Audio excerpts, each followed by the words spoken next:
ओम नमः शिवाय। राधे राधे दोस्तों, नमस्कार। टैरो कार्ड की सीरीज़ में माइनर अरकाना से अभी पेंटिकल्स कार्ड सीरीज चल रही है और ये सेकंड नंबर कार्ड है पेंटिकल्स का, आप देख सकते हैं। और इस कार्ड में देखिए ध्यान से, मैं हमेशा कहती हूँ कि आप कार्ड को खुद भी देखिए कि कार्ड आपसे क्या कहना चाह रहे हैं। उनके पिक्चर्स, उनके फिगर्स, उनके कलर्स, आप खुद भी कई चीज़ों को देख सकते हैं और चेक कर सकते हैं। सबसे पहले हम देखते हैं कार्ड का बैकग्राउंड बहुत क्लीन है, क्लियर है। और हम नीचे की तरफ देखते तो यहाँ समुद्र बना हुआ है और इस समुद्र में दो शिप हैं जो कि समुद्र की लहरें बहुत तेज़ तेज़ चल रही हैं।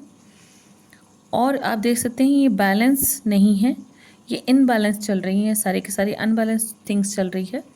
तो यहाँ पर शिप जो है काफ़ी डामाडोल हो रही है, अप डाउन लगे हुए हैं यहाँ पर लहरों में। एक पर्सन है जिनके सर पे जो हैट लगी हुई है या टोपी लगी हुई है वो जादूगर जैसी लग रही है, जैसे कोई मैजिक दिखा रहा होता है सर्कस में, वैसी लग रही है। उनकी जो ड्रेस है पूरी रेड कलर की है और उन्होंने जोकरों वाली यहाँ पर जैकेट पहन रखी है। उनके पैर भी इनबैलेंस हैं, एक अप है एक डाउन है।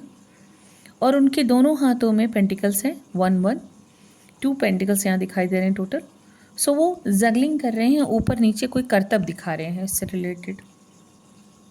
ऐसा लग रहा है ये पर्सन हमें अपनी बैलेंसिंग करके दिखा रहे हैं कि उनके हाथ में जैसे दो बॉल्स हैं, जैसे वो दिखाते हैं सर्कस में कि उनको बैलेंस करके कि कैसे हैं वो, वैसे ही वो बैलेंस करके दिखा रहे हैं। सो इसमें जो दिखाई दे रहा है कि यह पर्सन में एनर्जी बहुत ज़्यादा है, क्योंकि एनर्जिकल इन्होंने कपड़े पहने हुए हैं। और उन्हें हम पेंटिकल्स को जो हम देख रहे हैं, तो पेंटिकल्स हमारे अर्थ एलिमेंट्स होते हैं। अर्थ एलिमेंट्स जो होते हैं वो हमारे सोर्सेस होते हैं जिनसे हम पैसा कमा सकते हैं, खेती बाड़ी कर सकते हैं, ज़मीन जायदाद बना सकते हैं। ये उससे रिलेटेड है, मनी रिलेटेड है। सो यहाँ पर ये दिखाई दे रहा है कि ये पर्सन जो है कुछ ऐसी चीज़ों को ले करके अभी बैलेंस बना नहीं पा रहे, फ्लेक्सिबिलिटी नहीं बना पा रहे हैं, स्थिरता नहीं है इनके अंदर, एक पैर ऊपर एक पैर नीचे है। सो ये एक चीज़ दिखा रहे हैं कि बैलेंस करने की कोशिश कर रहे हैं बट हो नहीं पा रहे हैं इनसे, और इसलिए ये काफ़ी कंफ्यूज लग रहे हैं। ये तैयारी में तो हैं कि दोनों को संभाल लेंगे, लेकिन संभाल पा नहीं रहे हैं। और यहाँ पर दिखाई दे रहा है कि फ्लेक्सिबिलिटी की बहुत कमी है और ये स्टिचिंग कर रहे हैं रिसोर्सेज को, कोशिश कर रहे हैं कि दोनों को खींच करके मैं इनको संभाल लूँ, पर ऐसा लग नहीं रहा कि ये संभाल पाएंगे। अब यहाँ इनके पास दो ऑप्शंस हैं और इस वजह से ये कंफ्यूज दिखाई दे रहे हैं, बैलेंस नहीं बना पा रहे हैं। और इम्बैलेंस जो चीज़ें हैं या अनबैलेंस जो चीज़ें हैं वो इनको डिसीज़न लेने में मुश्किल दे रही है। मान लीजिए ये दो बड़े बड़े सिक्के हैं गोल्ड के और भारी हैं, तो इनको ये दोनों चीज़ें उठानी हैं और लेके जानी है, पर लेके कैसे जाएंगे ये, क्योंकि इनको तो उसे ठीक ढंग से उठाना ही नहीं आ रहा है। फॉर एग्ज़ाम्पल, तो हमारे पास कई बार ऐसे रिश्ते होते हैं जिनको हमको संभालना है और हम एक और रिश्ते बना लेते हैं या एक और रिश्तों को संभालने चल पड़ते हैं, जबकि पहले वाला रिश्ता हमसे निभ नहीं रहा होता है। तो यहाँ पर ये इंडिकेशन दे रहा है कि भैया आप पहले अपनी चीज़ों को संभालना सीखें, और ये जो आप कर रहे हैं ये कंडीशन ठीक नहीं है। वेट एंड वॉच, आप क्या कर रहे हैं। तो ये फ्लेक्सिबिलिटी को दिखाता है, रिसोर्सेज को दिखाता है जो बैलेंस करनी है आपको, और मंडेस को भी दिखाता है कि रिसोर्सेज जो हैं उनमें कन्फ्यूज़न नहीं चलेगा। स्ट्रेस करके या स्टिचिंग के ज़रिए कोई भी बैलेंसिंग नहीं हो पा रही है ये रिसोर्सेज की। हमारे पास बहुत कुछ होता है, हमारे पास परिवार होता है, पैसा होता है, जॉब होती है, बिजनेस होता है, तो उन सब में हमको एक पर्सन को हर समय उन सब को बैलेंस करके ही काम करना होता है अपना।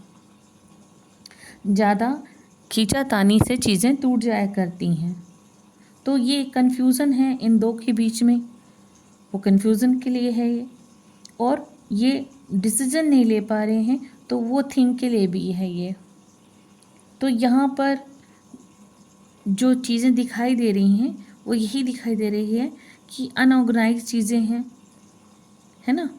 और ये मैसिंग हो जाएंगी, अगर ये कांच की चीज़ें होंगी तो टूट जाएंगी, अगर ये रिश्ते हैं आप ज़्यादा खींचोगे तो टूट जाएंगे, अगर आप 2 जगह जॉब कर रहे हैं तो कुछ ना कुछ हेल्थ को लेकर के या वहाँ आने जाने को लेकर के प्रॉब्लम हो सकती है।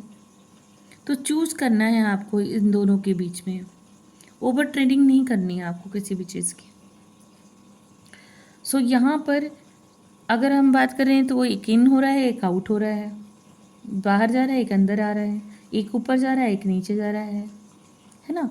तो यहाँ पर जो आप पैरों की देखेंगे कितनी देर तक बैलेंस रहेंगी, जीवन में तो ऐसा चलेगा नहीं, तो हमें चाहिए कि बैलेंस थिंग्स, है ना। तो यहाँ पर इस कार्ड में यही चीज़ दिखाई दे रही है कि आपको बैलेंसिंग के साथ चलना है, कन्फ्यूज़न नहीं रखना लाइफ में। अब अगर ये कार्ड आता है लव रिलेशनशिप के लिए आता है, सो यहाँ पर यही कह रहे हैं कि सोच समझ कर निर्णय लीजिए, रुकिए अभी ये, पहले आप ठीक से खड़े हो जाइए, फिर चीज़ों को समझिए क्या कौन सी ज़्यादा आपको रिलेशन है वो सही रहेगा। वेट एंड वॉच, प्यार कोई गेम नहीं है जिसको आपको खेलना है, रिलेशन कोई गेम नहीं है, आपको सोच समझ के निर्णय लेने की ज़रूरत है।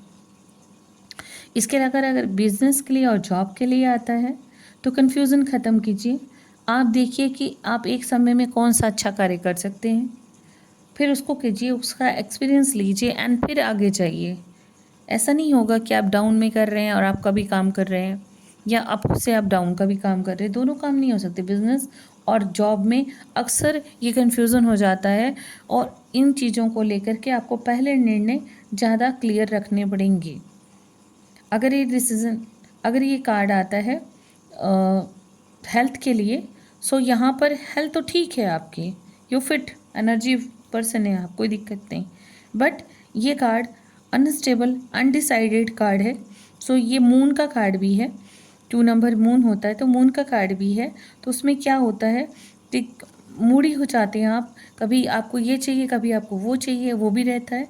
और ये मे बी का कार्ड है, ना यस का है ना नो का है, ये मे बी का कार्ड है, माने कन्फ्यूज़न पैदा करता है। सो होप आपको सरलता से चीज़ें समझ में आ रही होंगी।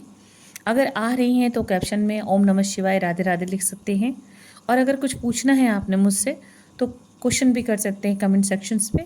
आज के लिए इतना ही, नमस्कार।